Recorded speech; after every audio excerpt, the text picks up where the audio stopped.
Good morning. Welcome back to the Red Mic. Happy Fun Friday. Hashtag Fun Friday. Today's Red Mic message, the day the love died. Today's Fun Friday, well, stealing a line from Big Bang Theory, Fun Friday is not fun. In fact, it's sad. It's an end of an era and an end to the small bit of airline loyalty I had left. Now, you may remember I railed a bit on Southwest about their whole policy change on getting on earlier flights and everything. Bags no longer fly free either.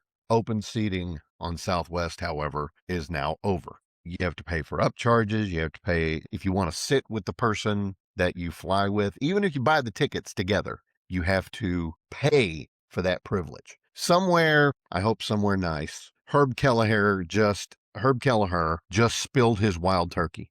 He lit a cigarette and he muttered something under his breath that cannot be printed on a corporate values poster. They're chasing the dollars. Southwest was never about luxury. Nobody flew Southwest expecting warm nuts, lie flat seats, or a towel the size of a small map. You flew Southwest because it treated grown adults like grown adults. And yeah, through the years, you've got what people refer to as the jetway miracles, where suddenly somebody who is in a wheelchair to get a better seat, all of a sudden, when they get off the plane, all of a sudden they're standing. Oh, it's a hallelujah. It's a miracle. They're walking. But you flew Southwest because it treated you like an adult. The flight attendants, they had an irreverent sense of humor. And now most of that just seems gone. You showed up, you checked a bag without opening your wallet because bags fly free. They don't anymore. You boarded in a rough alphabetical order that made sense, and you picked a seat using a simple social contract. Don't be a jerk, don't game the system, and don't pretend your backpack needs its own oxygen mask because it's that dang big. And yeah, consumers took advantage of it through the years, but Southwest started paring back all of that. Yeah, bags still flew free, but all of a sudden you could pay for upgrades to make sure you got into that A group. And it started losing its soul when Herb died. Open seating was not chaos to me. I know some people hated it, but if you hate it, don't fly Southwest. Open seating was not chaos. It was trust. It was a quiet belief that most people, given a little freedom and a little responsibility, would sort it out just fine. Aisle people found aisle seats. Window people pressed their foreheads against the glass. Middle seats, they were still a shared burden. You would negotiate with a nod, a shrug, and an occasional, well, you want it. But it was all civilized. It was fun. And now, assigned seats, fees creeping in everywhere, boarding procedures that, frankly, require a flow chart, an app update, and a PhD in airline anthropology. This did not happen overnight. I already said, even before they completely abandoned the model to chase the almighty dollar even more, Southwest had already drifted from their original concept. Long before today's announcement, we quietly accepted a world where you could pay more, usually a lot more, magically become A1 through A15.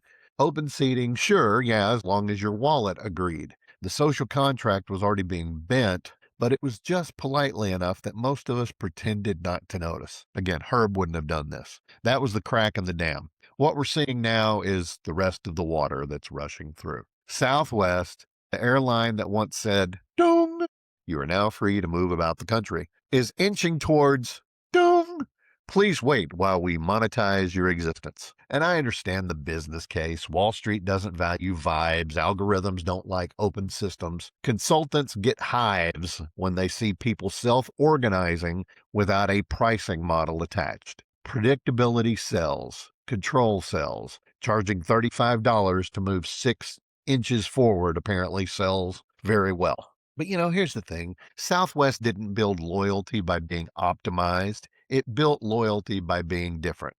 It was the airline version of the neighborhood bar where everybody knew the rules, even though they weren't written down. You didn't need a tiered loyalty program to feel welcome. You didn't need a special badge to feel respected. You just needed to show up and act right. I can't remember the last time I got a free drink coupon in the mail. They just used to show up. And yeah, sometimes people saved seats. Sometimes people tried to cheat the system or get in the wheelchair. And sometimes, yes, getting in that middle seat was unavoidable. That wasn't a failure of the model. That was humanity in a beta test. Messy, imperfect, mostly decent, and it's just not anymore. I mean, with the exception of flying, one of the cattle car airlines, I'm not gonna say names because I don't wanna get sued. I mean, is there a reason for me to even do anything but chase the lowest price anymore? It's just sad.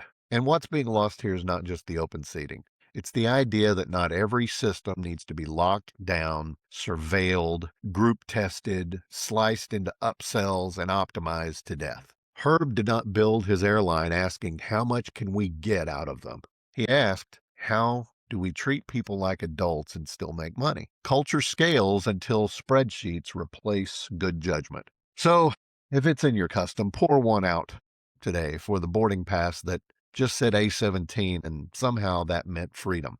For the flight attendant who cracked jokes instead of reciting legal disclaimers. And for the belief that trust could be a business strategy. Southwest may still get you there. In fact, they probably would, but it's not going to feel the same getting on or off that plane. And again, I just think that's sad. Love's not just blind, love is dead. LUV. And that's sad. And that's today's red mic message. Like I said, not really fun, but kind of, sort of. I hope you guys have a good weekend. I hope you've had a good week. I appreciate you being here. I really do.